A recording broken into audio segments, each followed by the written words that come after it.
Welcome to my YouTube channel my dear students learn daily new things with Pooja Prajapati. उम्मीद है probability part my dear students को समझ आया होगा, इसलिए आज मैं उससे रिलेटेड प्रोबेबिलिटी पार्ट 2 लेकर आई हूँ। इसमें मैं आपको डाइस और कॉइन से रिलेटेड क्वेश्चन कराने वाली हूँ।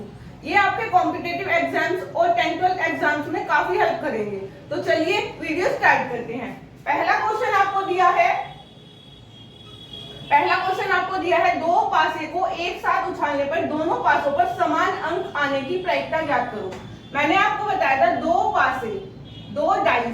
दो पासे के कुल परिमाण कितने होते हैं, के कुल परिणाम कितने होंगे। कुल परिणाम होंगे आपके कितने फेस होते हैं टोटल, 1 से लेके 6 तक अंक होते हैं, तो 6 फेस होते हैं। और कितनी बार उछाला गया है, दो पासों को, तो कुल परिमाण कितने हो जाएंगे, 6 की पावर 2, 6 6 36। कुल परिणाम हमें पता चल गया है 36। मैं आपको 36 के 36 बना के भी दिखा देती हूँ। देखिए ऐसे बनेंगे, जब एक पासे पर एक अंक आएगा तो दूसरे पर 1 भी आ सकता है, 2 भी आ सकता है, 3 भी आ सकता है, 4 भी आ सकता है, 5 भी आ सकता है और 6 से ज्यादा अंक तो होते ही नहीं है। इसी प्रकार अगर एक पासे पर 2 है तो दूसरे पर 1 भी आ सकता है, 2 3 4 5 और 6।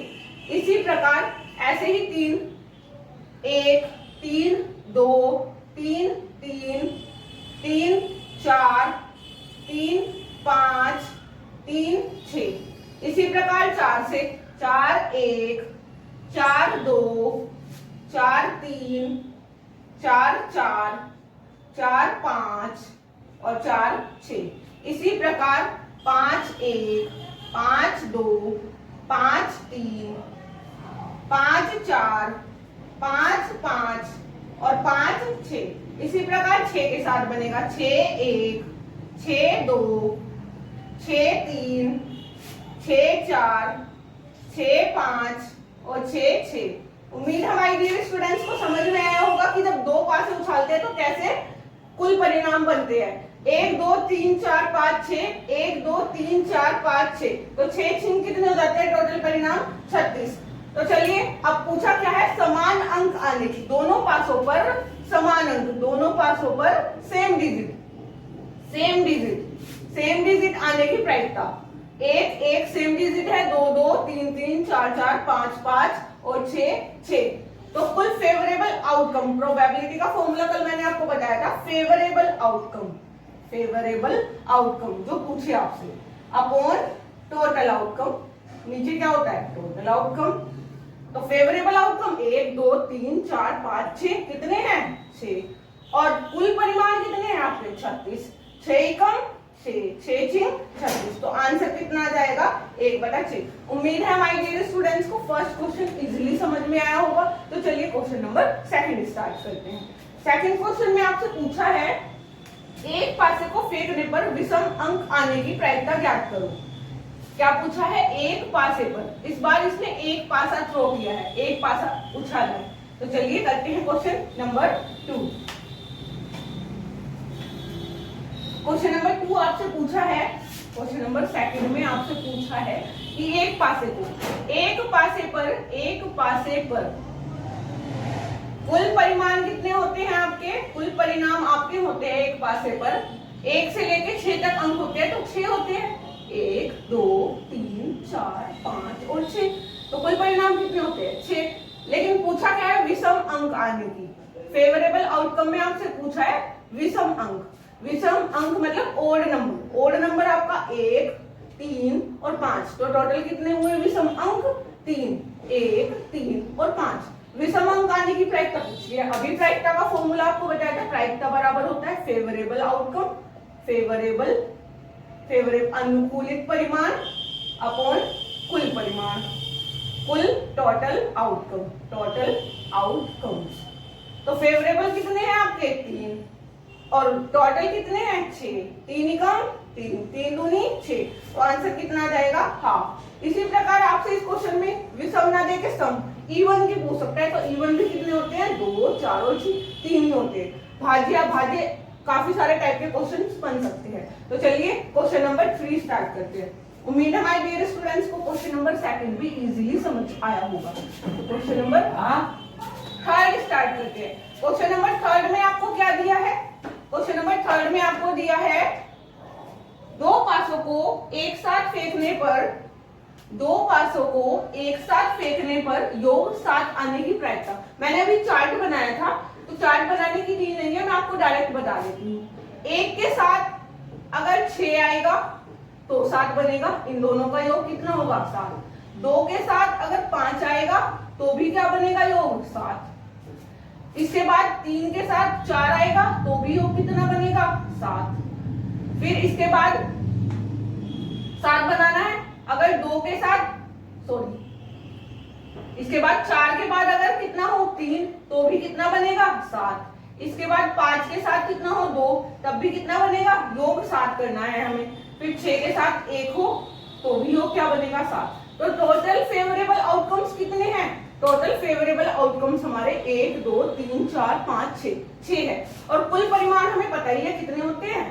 कुल परिमाण हमें पता ही है कितने होते हैं। कुल रिजल्टेंट होते हैं 36, क्योंकि 2 पासे है तो प्रोबेबिलिटी क्या हो जाएगी? प्रोबेबिलिटी हो जाएगी फेवरेबल आउटकम्स 6 हैं और कुल आउटकम्स 36 है। 6 कम 6, 6 36। तो आंसर कितना आ जाएगा? 1/6। उम्मीद है माय डियर स्टूडेंट्स को क्वेश्चन नंबर 3 इजीली समझ में आया होगा। तो चलिए क्वेश्चन नंबर 4 बताती हूँ। 4 कैसे होगा? 4 में आपसे पूछा है, क्वेश्चन नंबर 4 में आपसे पूछा है, क्वेश्चन नंबर 4 आपसे कह रहा है कि दो पासे को एक साथ फेंकने पर योग या तो 10 आए या 11 आए, उसकी प्रायिकता बतानी है। तो चलिए माय डियर स्टूडेंट्स स्टार्ट करते हैं क्वेश्चन नंबर 4। दो पासों को एक साथ फेंकने पर 10 या 11, योग इस बार 10 या 11। पहले 10 का देख लेते हैं। 10 कैसे आएगा? 10 आपका होगा अगर 4 के साथ कितना हो? 6 हो, तब 10 बनता है। और 10 आपका बन सकता है 6 के साथ 4 हो तब भी 10 बन सकता है। 5 के साथ 5 हो तब भी 10 बन सकता है, क्योंकि हमें योग कितना लेना है? 10 लेना है। तो ये 10 है, ये भी 10 है और ये भी 10 है, इससे ज्यादा नहीं बनेगी। अब लेना है हमें 11। 6 के साथ 5 हो तो 11 बन जाएगा और 5 के साथ 6 हो तो भी 11 बन जाएगा। याद रखना, जब भी या हो और हो तो दोनों कंडीशन लेंगे और दोनों को जोड़ देंगे। या आए तो क्या करना है? जोड़ना है दोनों को, और आए तो गुना करना है। यहाँ पे अगर और एंड आए तो गुना करना है, या आए तो जोड़ना है। तो टोटल परिणाम कितने हो जाते हैं? 3 इसके हैं और 2 इसके हैं। तो फेवरेबल आउटकम्स कितने हैं हमारे पास? 5। और कुल कितने होते हैं? 36। तो आंसर कितना आ जाएगा? 5/36। उम्मीद है माय डियर स्टूडेंट को क्वेश्चन नंबर 4 समझ आया होगा। तो चलिए क्वेश्चन नंबर 5 बताती हूँ कैसे होगा। क्वेश्चन नंबर 5 में आपको दिया है, क्वेश्चन नंबर 5 में आपको दिया है सिक्के से रिलेटेड क्वेश्चन है। दो सिक्के को एक साथ फेंकने पर कम से कम एक चित यानी कि हेड आने की प्रायिकता, दो अधिक से अधिक एक पट यानी कि टेल आने की प्रायिकता और 2 चित आने की प्रायिकता बतानी है। एक ही क्वेश्चन में 3 पार्ट्स पूछ लिए इसमें। तो क्वेश्चन नंबर 5 का पहला पार्ट देखते हैं। पहले तो ये देखिए, 2 सिक्के एक साथ उछाले हैं तो कुल परिणाम कितने होंगे? यहाँ पे लिखेंगे 2 सिक्कों को, 2 सिक्के के कुल परिणाम, 2 सिक्के को उछालने पर कुल परिणाम कितने आएंगे? कुल परिमाण या परिणाम कितने आएंगे? अब देखिए, मैंने आपको बताया था कि कितना होता है 2, क्योंकि फेस क्या है? हेड आएगा या टेल आएगा। और कितने सिक्के हैं? 2, तो 2 की पावर 2, तो टोटल 4 बनेंगे। मैं 4 के 4 आपको बना के भी दिखाती हूँ। हेड आएगा, हेड टेल आएगा, टेल हेड आएगा और टेल टेल आएगा। ये 4 रिजल्ट आपके बनेंगे। इसमें आपसे पूछा है कम से कम एक हेड आने की प्रायिकता। अब कम से कम एक कह रहा है तो ज्यादा से ज्यादा कितने भी हो, कम से कम एक होना चाहिए। कम से कम एक हेड इसमें है, कम से कम एक हेड इसमें है, कम से कम एक हेड, सॉरी यहाँ पे टेल आएगा, कम से कम एक हेड इसमें है। तो कम से कम एक हेड आने की प्रायिकता कितनी हो जाती है? कम से कम एक हेड आने के फेवरेबल आउटकम्स है 3 और टोटल आउटकम्स है 4। तो पहले का आंसर कितना हो जाता है? 3/4। अब कह रहा है सेकंड पार्ट में, सेकंड पार्ट में कह रहा है कि अधिक से अधिक एक टेल आने की प्रायिकता, ज्यादा से ज्यादा एक टेल हो, ज्यादा से ज्यादा कितना टेल हो, एक टेल। ज्यादा से ज्यादा में कम वाली कंडीशन चलती है, ज्यादा से ज्यादा एक हो, कम से कम 0 हो तो भी चलेगा। तो ज्यादा से ज्यादा एक टेल इसमें भी है, ज्यादा से ज्यादा एक टेल इसमें भी है, और कम मतलब ज्यादा से ज्यादा एक टेल ना भी हो तो भी चलेगा। तो इसमें भी 1 2 3 कितनी हो जाएगी प्रोबेबिलिटी, 3/4 हो जाएगी।